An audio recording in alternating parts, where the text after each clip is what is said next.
Well, hi everyone. My name's Michael Dejuani, and it's fantastic to be here today.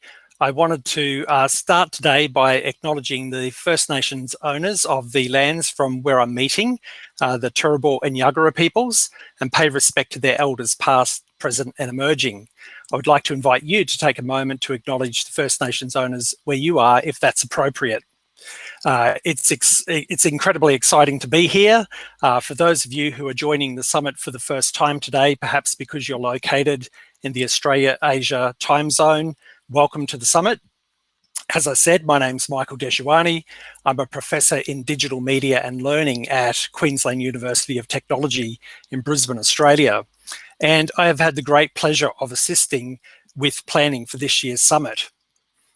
Earlier today, Professor Eric Klopfer from MIT and Professor Mizuko Ito from the University of California, Irvine opened the summit and introduced the opening plenary. And there's a recording available of that session if you missed it and would like to catch up with it. I would like to acknowledge that the summit is being hosted by the Connected Learning Network, the MIT Scheller Teacher Education Program, and the Learning Games Network.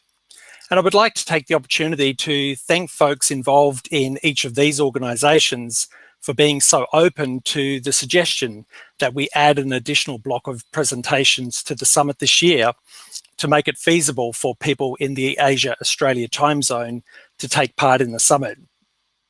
Organising an online conference is difficult enough without the added complexity of trying to accommodate people from across multiple time zones, but the connected learning community has been wonderfully inclusive.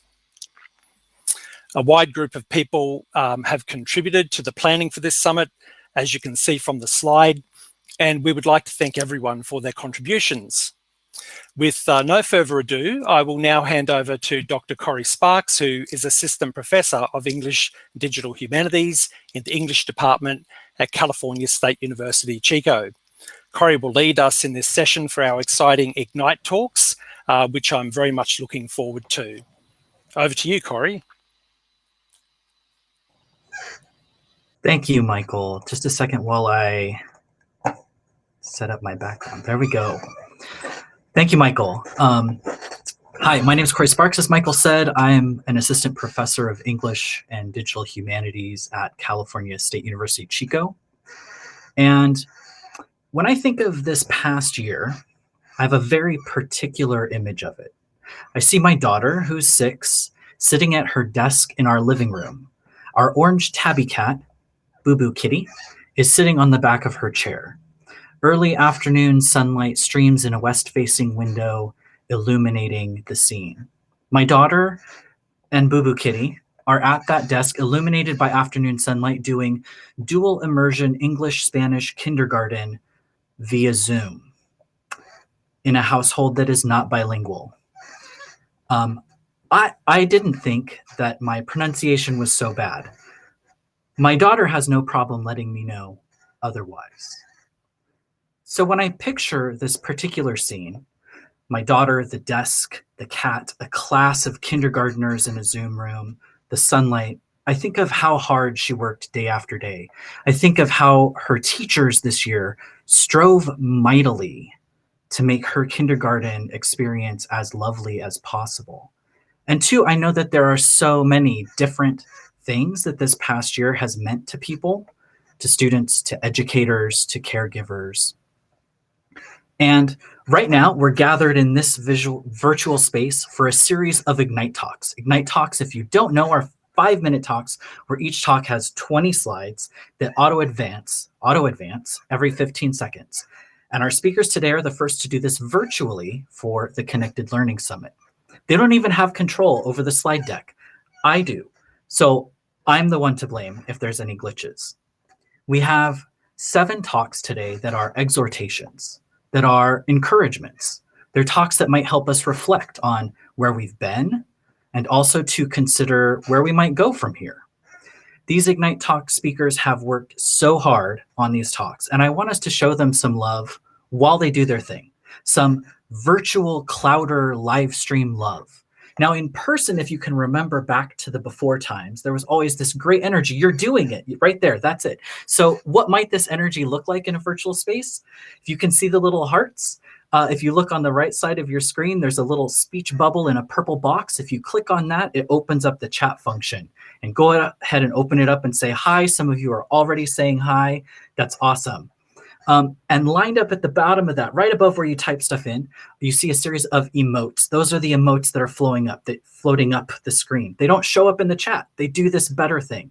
So let's see what happens when you all together click on, let's do the clapping emoji. Go ahead, don't be shy. Everyone, all at once, everybody clap. Here we go.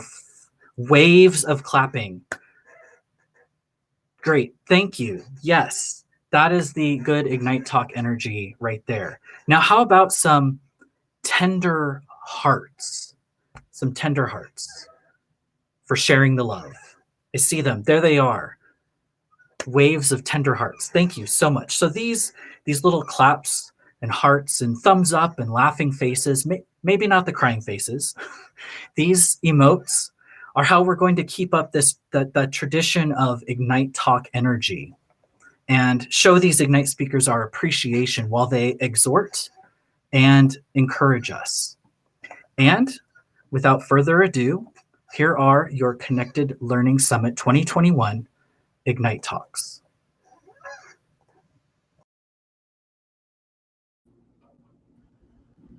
Hey guys, you can follow along at homewoodsciencecenter.org/girls club to learn all about Girls Club.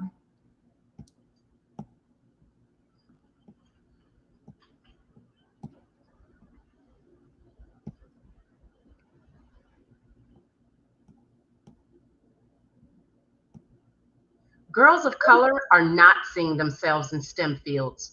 Stories like this Instagram post are the result of systemic inequalities. Women make up just 30% of the nation's scientists and engineers. Only 4% are women of color. STEM jobs are high paying, and underrepresentation limits women's economic mobility. It also reduces our nation's growth from innovation.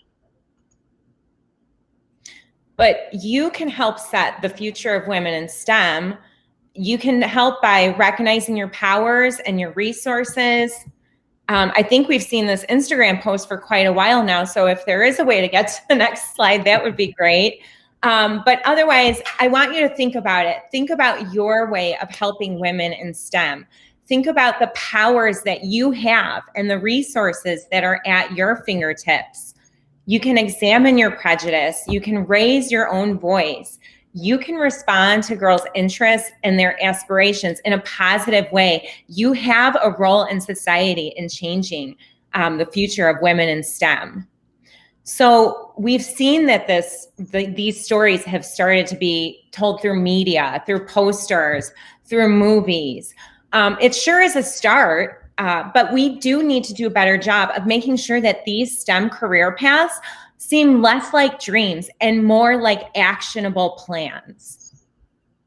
We must create a culture where females, especially students of color, are encouraged to pursue STEM fields. Homewood Science Center has a diverse network of women leading the way. We have women who are represented by science, technology, engineering, art, and math fields, like our mentor here, Dr. Courtney Hughes, who is a veterinarian. Women like her are excited to share with the next generation. They sure are. I'm Andrea. And I'm Holly, and we run Homewood Science Center's Girls STEAM Success Club. Our club met online every Tuesday from January to June. We connected high school girls with diverse professionals in STEAM, and we practiced goal setting, built 21st century job skills like communication, collaboration, and we explored citizen science and all sorts of topics in STEM. So how did we do? Just share some of our stats with you. We had 56 club members. 98% were racial or ethnic minorities. 53% were from low-income families. We asked students for 8 hours of participation. 63% of students met that, and 20 students more than doubled it. How did we get these results? We got it there by focusing on STEM and self-efficacy. You can't be what you can't see. So exposing girls to these STEAM careers and the confidence boost that they got along the way, it opened up the possibilities for their futures. We developed a guidebook to help keep us on track. We curated lesson plans, created our own SMART goal exercises and templates, and leaned on free resources. Even though the club was online, we had a ton of engaging activities for the young ladies. And we all know students do better when parents are involved. So we talked with their parents about their daughters' goals and provided scholarship and volunteer information. We forged meaningful relationships, like at our family field trip seen here. And we know that representation matters, right? So we brought in a lot of different mentors, mentors from really diverse groups. There were racial and ethnic diversity. There was diversity in knowledge and skill sets. We had mentors that represented all sorts of fields, academic fields, technical, creative fields. Really, every week there was somebody new, and the array of our mentors made our club meetings so exciting. It absolutely did. In addition to those meetings with our mentors, we had students to do an emotional check-in with their mentors. So they shared their emotions at the start of each club meeting, both positive and negative. Our check-ins normalized talking about feelings like being overwhelmed or isolated, particularly during a pandemic. The girls and the mentors both offered tips for self-care and planning for success. We saw generations of women build each other up and listen to each other's goals. We weren't always sure our students were engaged with online meetings, but our success stories demonstrate the impact that we had. So like Abigail, she said, I enjoy being able to come into a fun and comfortable environment that I can share my thoughts in. It's also a big eye opener when a speaker comes in and shares insight on their own professions. And then meet Val. She was accepted to a study abroad program. Unsure how to cover costs, she set a SMART goal to fundraise and ended up with $900. The trip was canceled due to COVID-19, but we encouraged her to readjust her plans. Val shifted her mindset towards earning a CNA certification while still in high school, and her donors were more than happy to let her put their contributions towards this new goal. And in Girls Club, Fatima expanded her network. She landed an internship in ecology, earned a stipend with Girls Who Code, got into Pritzker School of Molecular Engineering. These were all organizations represented by our team of mentors. Fatima told us that a year ago, she couldn't see herself reaching out to all the different programs or the leaders of the programs just out of shyness. She thinks that Girls Team Success Club helped her realize that if she wants to achieve her goals, she has to do more than just do good in school. She has to reach out to other people and communicate and network. We invite you to join our network and grow Girls Team Success Club with us. You can be a mentor, make a donation, or reach out to us to learn more about our program. Thank you. Thank you.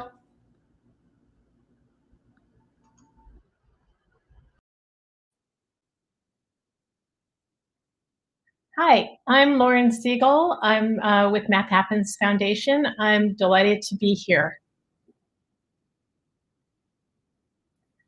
Mathematics are everywhere and yet nowhere. Do we have wooden models so we can understand gerrymandering? Top left, 2 of the 3 circles favor red. Let's switch 1 tile in the middle. Bottom right, now 2 of the 3 favor orange.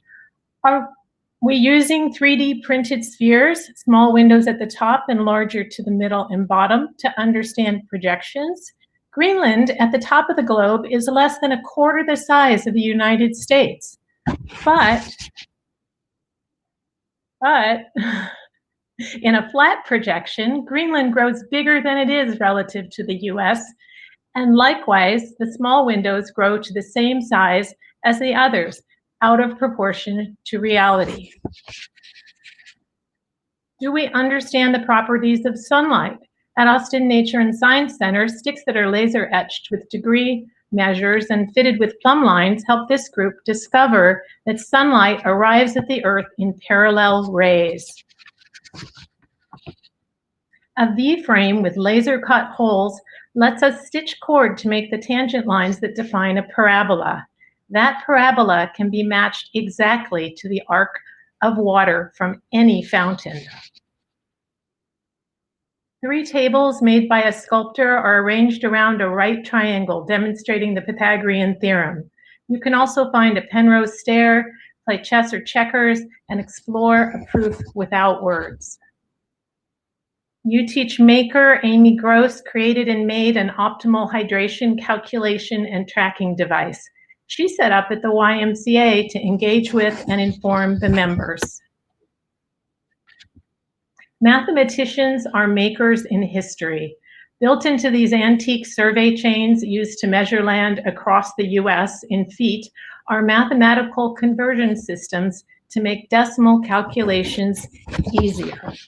It comes up in the news over and over. Even our experts tend to rely on anecdotal evidence to make decisions rather than considering the numbers. And it's accepted. Math literacy is a huge problem in the United States. Kids are not learning well in school. An estimated 80 million adults lack basic math skills, and we need to help kids and adults enjoy math. What are some solutions on the table now? Accelerate, just learn faster, or pay a tutor, or learn on your own. We need to make ourselves like math. Do we need more paper and pencil work?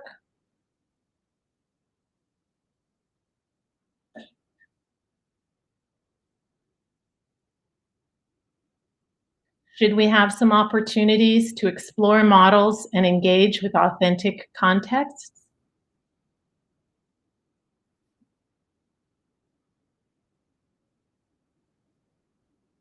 Is a screen the best way to understand 15 different kinds of tessellating pentagons discovered by 7 mathematicians over the course of 100 years? Or can we have real tiles, artistic interpretations, and opportunities to play, touch, and talk about it? There are 331 million Americans, and about 22% are in school. This means that 258 million Americans have no direct access to a math teacher. Where else can we go to learn some math? There is only one math museum in North America. It is in New York, in Manhattan.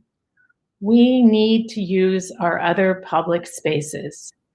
We need makers to help us design and build interactive models so they can be shared in the 35,000 other museums and 16,000 public libraries with education programs across the United States, as well as in schools.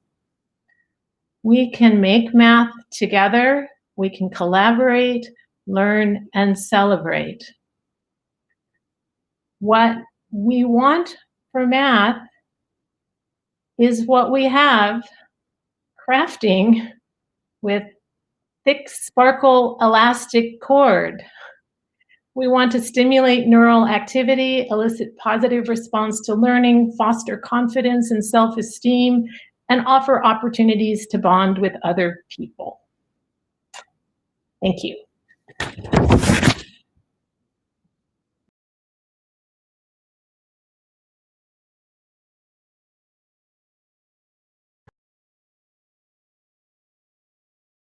Hi everyone, I'm David Preston and I'm here with the Open Source Learning Academy. Almost 2,000 years ago, the Roman poet Juvenal first asked the question, quis custodius ipsos custodes? Who watches the Watchmen? Today, the Watchmen are running amok. We need leadership to find our way back to sanity. I'm going to give you a couple ideas how we might do that. First, leadership can inspire. Leadership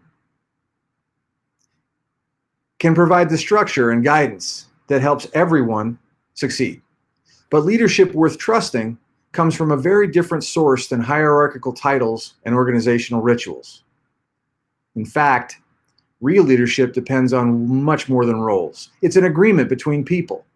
When watchmen miss the call or assert themselves beyond the scope of their expertise, or when school administrators try to govern interactions online or in personal life, things go badly. Real leadership also depends on informed, active participation. Testing the boundaries of leadership strengthens its legitimacy.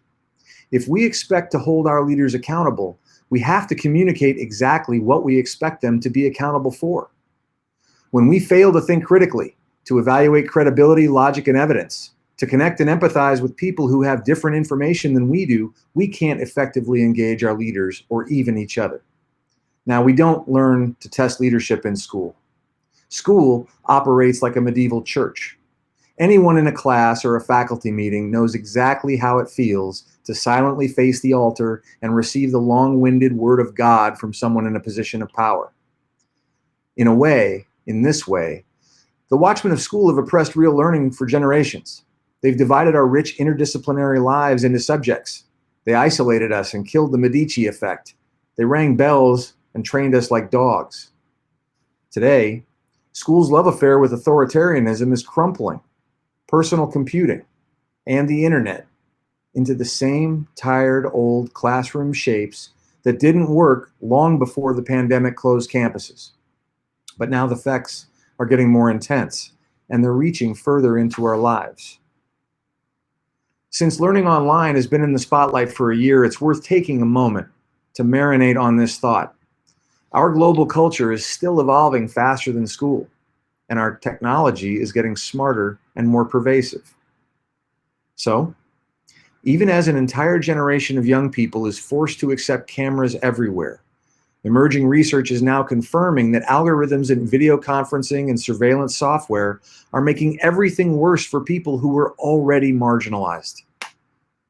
Being observed has an effect. Remember the last time you were driving and you suddenly noticed a police officer in your rear view?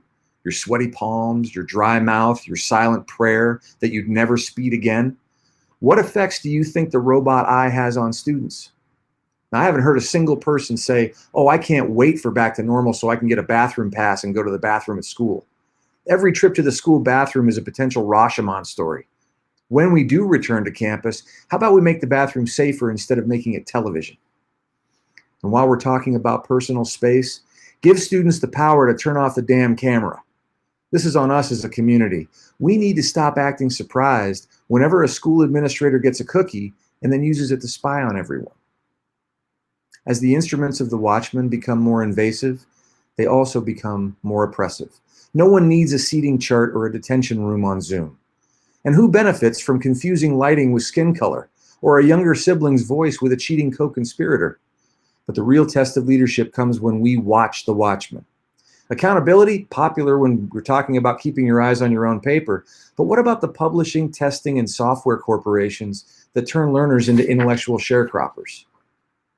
More than 10 years ago, I began encouraging students to use the public internet in ways that became known as open source learning. That was a start.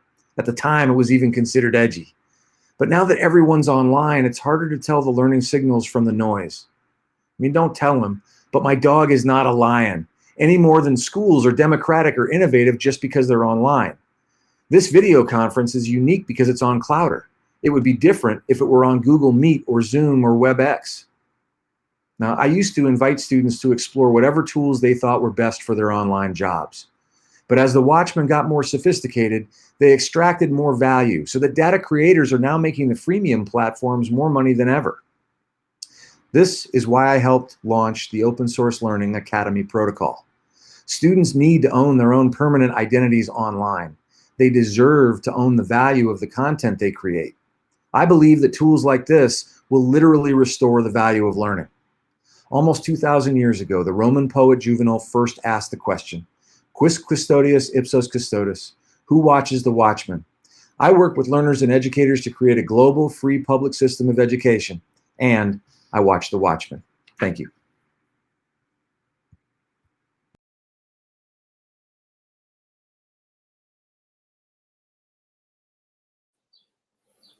Hey everyone, my name is Grif Peterson. I am calling in from Boston in the United States, where we have some very muggy, humid weather and some thunderstorms. Thank you for everyone. I'm talking, realizing my font didn't work, which is a shame. I had a really nice. Anyway, I'm going to be talking about learning circles in public libraries, which is something that my organization, Peer-to-Peer University, works on. A model for learning outside of school that's freely accessible.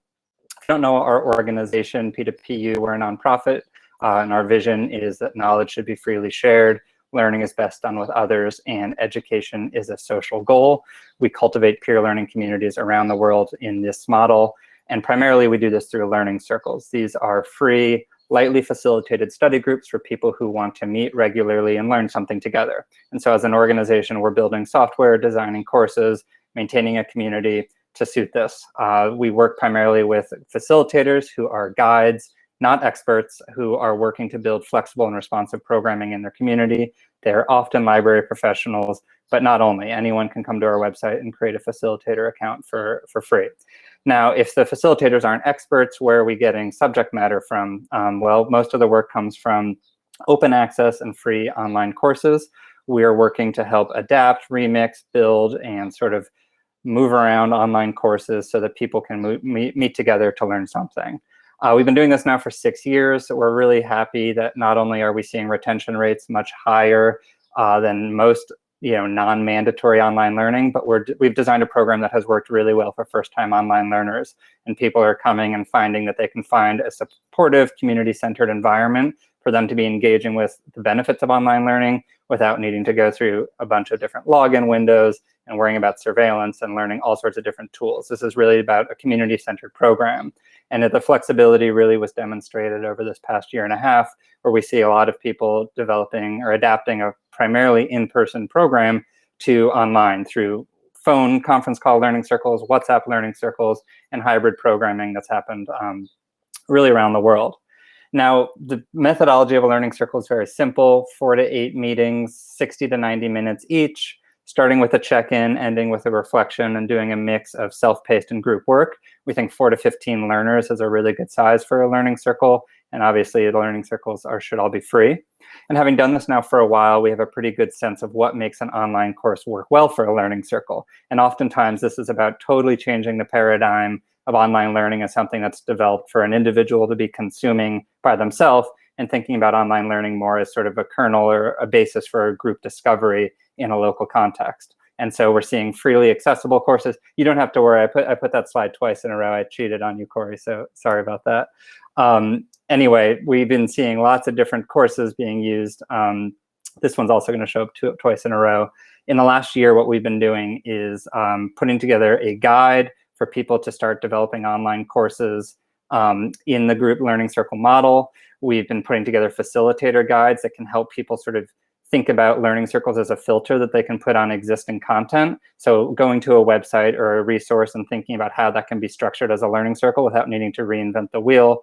And we've also made some improvements to Course in a Box, which is our free and open source tool for building and publishing online courses on the web. And we've gone through and made a number of changes to this to make it easier for folks who are new to GitHub and Markdown.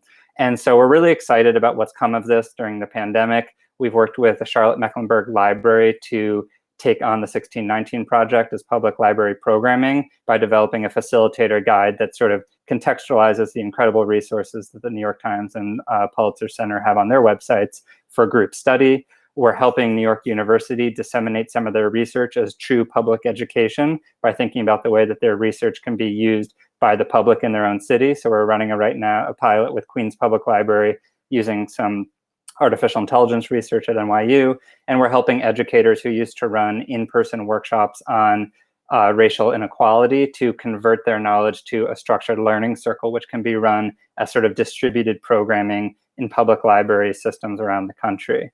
Coming soon, the sort of final one I want to mention is that we're partnering with College Unbound in Rhode Island to adapt some of their credentialed courses to the Learning Circle model, so people can take free courses at their public library that are a pathway to credit and sort of a gentle entry into formal education. So we're all like just really excited by seeing the ways that people are coming to P2PU, not just to facilitate, but also to share their experience and their research and their topic, their hobbies and their interests in the Learning Circle model, because people are coming to us to find new courses that they can be running as a community. So my colleagues and I are just really excited about this work. We'd love to talk with you. Everything I've shared here is freely available and open license, but we're also just available to help think about ways that you can contribute to the Learning Circle community and, you know, help non-formal education prosper around the world. So thank you so much.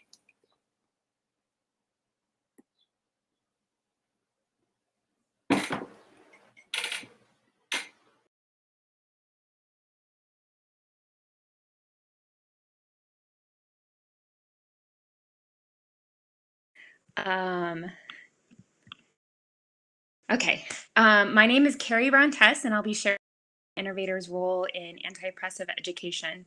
This talk will examine a wide span of experiences within outside experts, help ignite a dialogue about innovators. And borrowing from the Hippocratic Oath, no harm, I want to ask, what is our foundational oath to children who bear the success or failure of the develop? Inner city, predominantly a Black school with a high immigrant population, I was given several curriculums. One included a first-person shooter game where kids would shoot one another and answer math problems. And it's from this space that I want to talk about this, having a critical doing. An example of some well-played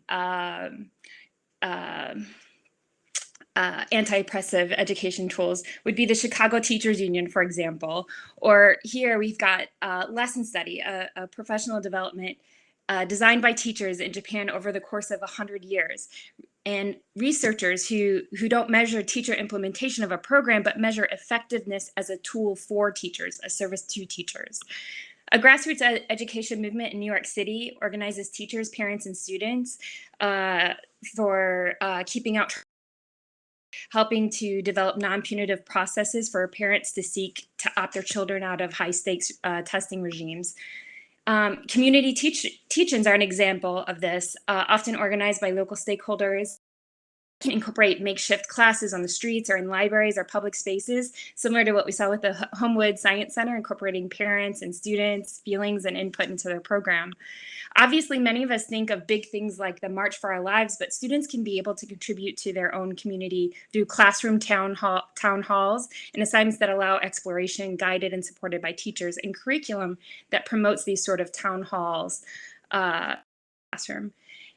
To say something about what I mean here about failure, I don't mean that some standards where they might, in some places where they, that the thing has disrupted a holistic system of accomplishing a goal. And my first example would be the charter schools, specifically problematic for removing parents, students, and community members from decision-making processes through school board separation or market perspectives, such as if you don't like it, you can go somewhere else, which is very anti-democratic. As stated by Ball and Cohen in 1999, teachers cannot change their theory of practice simply because they're told to. It's crucial that they're given opportunity to consider their practice and to learn from others and to continue their development of the subject matter. And this is counter to many of the programs that they're forced through in a lot of schools. Additionally, ad hoc curriculum where researchers found that teachers that are given space to interrogate ambiguities and therefore engage in the act of sense making actually learned and were able to change their practice. Additionally, we're confused about what makes a good teacher. Teach for America says privileged or brightest. Research has not confirmed this. And Teach Like a Champion, unhealthy work ethics. In the book Algorithms of Oppression, we see how biased people make biased tech, and biased tech keeps oppressed children, keeps the oppression going as you sleep. As David Preston mentioned, we see children's protection of their personal information compromised. We see oppressive stereotypes and non-critical applications being kind of inflicted on children. Specifically programs, when I talk about money, specifically programs, curriculum, et cetera, that make money despite not producing outcomes. This leads me to this question, set of questions I want to ask you, the innovator, the researcher. Who is really saying, compare Bill Gates' involvement in curriculum design to one parent and their child, and who bears the cost if it doesn't work? So here's the rub. Do we not apply for bids? Do we not make programs? Do we not design curriculum? If we find ourselves in a room where it happens and we don't see parents, students, and teachers and not token representatives, what do we do? I'll give you a moment to read this quote.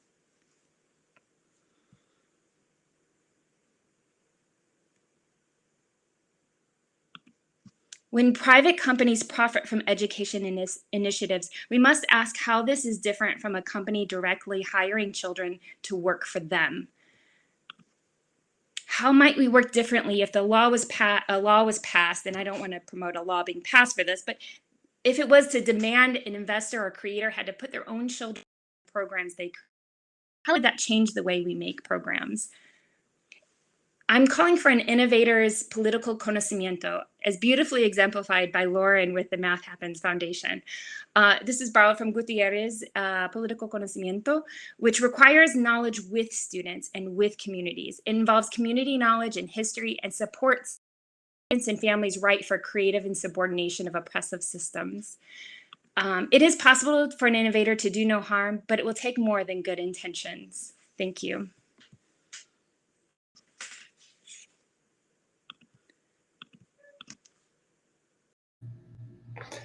Hello, everyone. I'm Nate Justis. I'm a doctoral student at Utah State University studying the learning sciences. I'm going to be sharing some ideas with you about learning frameworks, Nobel Prizes, and world peace.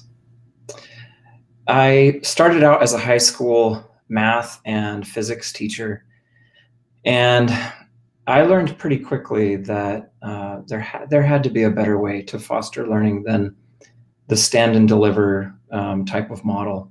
I came across this book by Alan Collins and Rich Halverson and realized I wasn't crazy. I wasn't the only one looking to reinvent the classroom on many levels. And I'm organizing my thinking about this new classroom in terms of these questions of how do we design a classroom that fully empowers learners and develops a capable citizenry and fulfills teachers and applies their expertise appropriately. And I've asked myself, what would be the new discourse of this new classroom? What if we could define one? And what would be the new literacy required to participate in this new discourse? It would function around new technical stuff and new ethos stuff, borrowing those terms from Langshear and Nobel, found in, I chose these three frameworks to examine: personalized learning, participatory culture, and connected learning. I situate these frameworks visually and relatively as follows. I see personalized learning as being centered around the individual learner, participatory culture around a group of learners, and connected learning across multiple contexts. But Einstein showed us that we don't need to define things in single terms, but we can, for example, look at the nature of light as both a particle and a wave, and earned a Nobel Prize for that. Similarly, I wonder, should we describe learning as both participatory and personalized? I would claim that applying only one of these frameworks to school redesign will fail to address the individual and participatory skills students will need in the future. To dive deeper into these frameworks, I chose a few representative papers from Dr. Ito, Dr. Jenkins, and Dr. Rich Halverson, Wisconsin. I looked at these papers through a qualitative lens and applied descriptive coding and to the papers themselves, and found that new ethos stuff was most strongly represented across the papers, Learner interest was also highly represented across these 3 papers, as well as new technical stuff. If we look a little more closely at personalized learning, at least in my analysis, I found that it almost exclusively focuses on collaboration between the learner and the teacher, whereas participatory culture focuses on collaboration between multiple learners and focuses more on that sociocultural element. Connected learning, as we know, focuses on the multiple contexts within a person's life, including their peers, their personal interests, and their academic life. But again, if we're trying to define a discourse or the culture of a learning environment or a learning experience within our classrooms, if we look specifically at the personalized learning framework, we find powerful elements that support the individual, but we don't see anything representing the need for a sociocultural experience. If we look at the participatory culture framework, we do find these sociocultural elements of collaborative problem solving and developing collective intelligence. So I think we can do both. I think we can provide our students with the personalized supports, the mentoring, the individualized learning paths and profiles, and help them develop collective intelligence and engage in problem solving together. This is my great-grandfather. Over 100 years ago, he wrote about this, and he predicted that one day students would have half of a day spent on acquiring facts and theories, that's more personalized, and half of a day spent in applying those in social contexts. So I'll leave you with an idea to move in this direction as I finish. Why not introduce more remixing in the classroom to introduce this participatory experience? Why do we always make students start from scratch? I believe if we could leverage the ability and the potential of our youth and their collective intelligence, they could probably help us solve some of our greatest problems in an endeavor to achieve greater world peace. Thank you.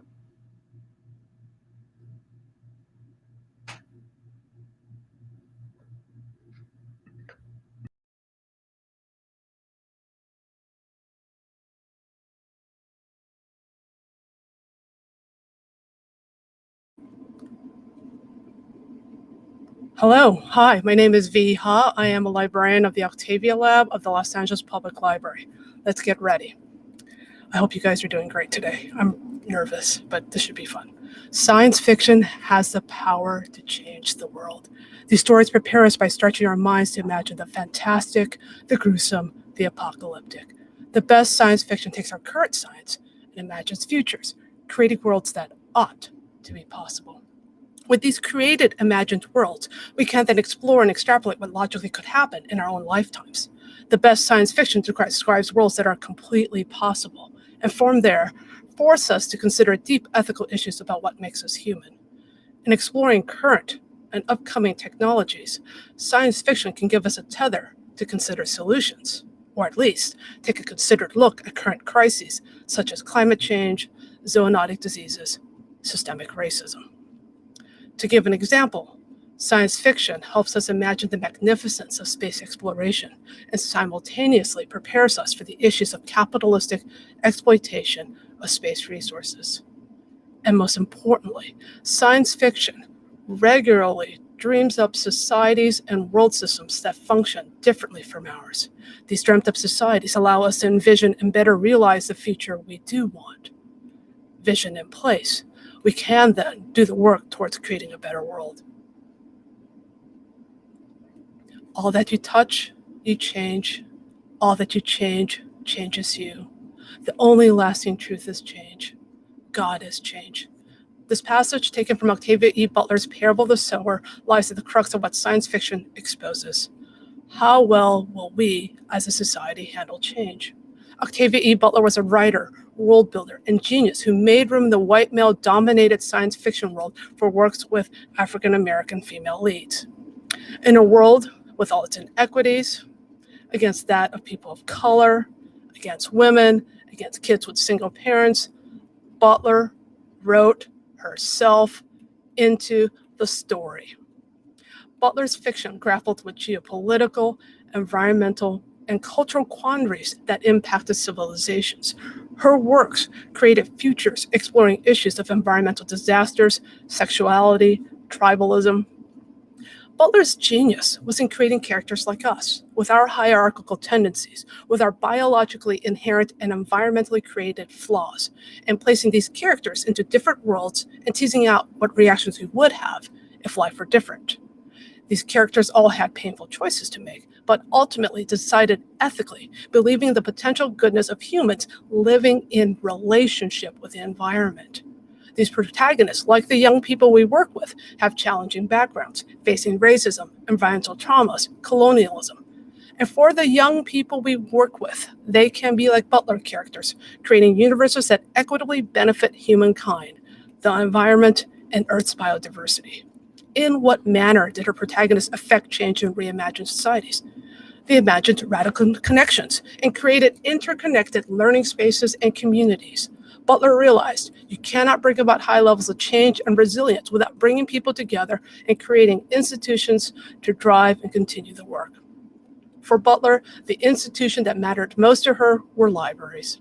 Libraries shaped Butler, and her relationship with the Central Library of the Los Angeles Public Library, in particular, served as an environment that allowed her to create, to flourish, and to be continually inspired. Butler, with her insatiable curiosity, would plan out her trips to the Central Library to do her research. She would take the bus from Pasadena and explore all the knowledge available within the walls of the library.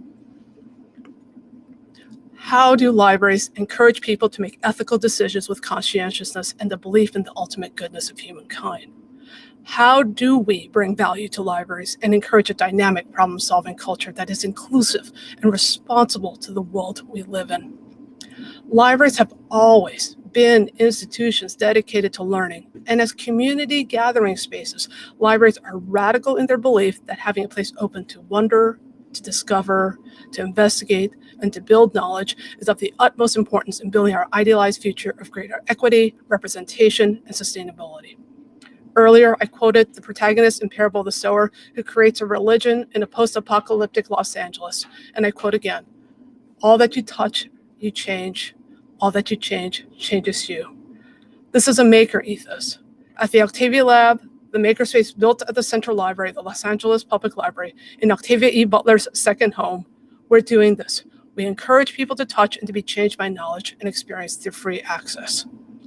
Libraries are the place to imagine a better future, and a makerspace is the best place to build a more just, equitable, and sustainable society. I end with Butler's strongest affirmation. So be it, see to it.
Thank you all so much for your wonderful presentations. We have just a little bit of time left before I think we all disperse.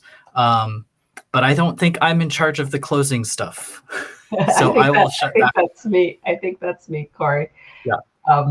If you could maybe disable the screen sharing.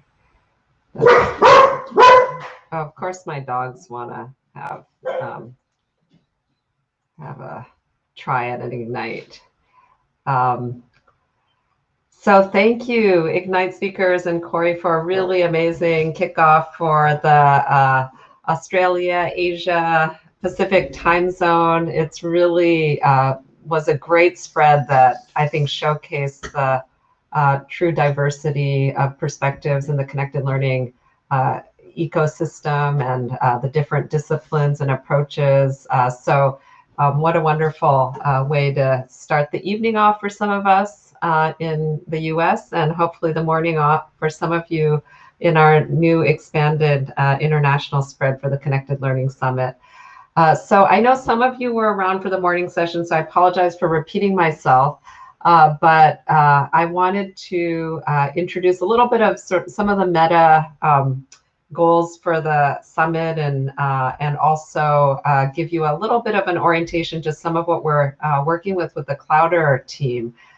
So as all of you know, CLS is really a little bit different from a lot of professional conferences that you may have been part of, and really centered on community building, co-creation, experimentation, and innovation. And especially now that this is our first virtual CLS, which is kind of crazy given all of our expertise in online learning, we really are hoping to take this as an opportunity to push and innovate and really consider how conferences and online communities can look differently and be more socially connected and learner-centered.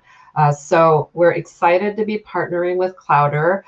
You'll see Ed nodding in the chat, and he's here in the backstage with us, and he's the CEO of Cloudera. We're really excited to be working with him with the Cloudera platform, which is it's an open source platform that is being backed by a nonprofit in the UK. So really trying to embody our values with our partnership with the conference platform as well.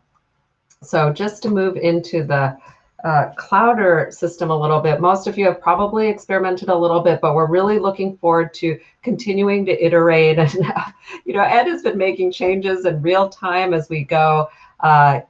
Our team, volunteers, Cloudera folks are always available at the help desk, and we want your feedback and input so we can make sure that the event is the best that it can possibly be, and we can learn from your experiences.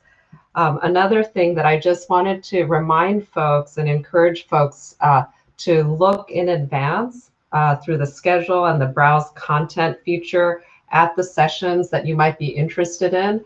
We're really we've encouraged organizers to sort of flip classroom models so that people have pre-recorded their presentations. They've posted research papers and background content in the abstracts for their sessions. And we're really trying to make the live time within CLS as a space for social connection and interaction. So people have spent a lot of time putting together these videos, and we really hope that you'll come to the sessions prepared and ready to engage and interact. This isn't a passive learning experience. It's really intended to be a interactive one. And along those lines, it wouldn't be a CLS or a connected learning event if there wasn't a lot of social interaction. So the formal stuff is important, the information sharing is important, but the connecting and relationship building, the social learning is just as essential to connected learning. So Cloudera has really been designed to maximize these opportunities. If you click on that coffee cup, you will be able to see the various social rooms and breakout rooms. You can create your own social room on the fly. The CLS lobby, which you can also access from the home screen, is available through this through the coffee cup. And that's where we can have kind of an in-between space before and after sessions, or if you just don't know where to go or wondering where people are passing through. And then there are breakout rooms for the various sessions that are happening. And then if you click on the People tab, you can see everybody who's registered for the event. We're up to about 800 people, and not everybody's going to be here all the time, but you can find people, you can DM people. If you click on the chat to the right of your screen, you can access the chat that's associated with every single piece of content and room, but also you can direct DM people, set up informal video chats with people. So really just encouraging you to take advantage of a lot of the social features of Cloudera as well. And we've tried our best to build at times in the program to help make that kind of informal sort of hallway conversation happen, which I know is one of the big challenges of virtual events.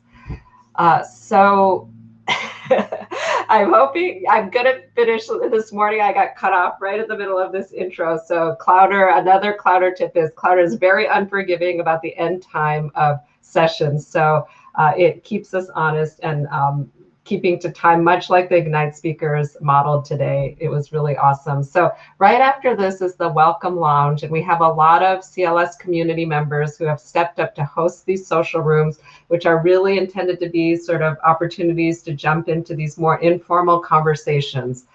So I actually have 5 minutes to spare. So when this live stream ends, you will be automatically routed to the Welcome Lounge, where you can hang out with the Ignite speakers or jump in on any of these topics that folks have suggested for the social rooms. The exhibit will show descriptions of each of the rooms and who is hosting them. So feel free. I think we're done with our formal live stream session now. So feel free to hop on over to the Welcome Lounge, which should be open now, or take a little break. Pour yourself a glass of wine or a cup of coffee, depending on what time zone it is, and look forward to seeing you in the social spaces. Thanks, everybody.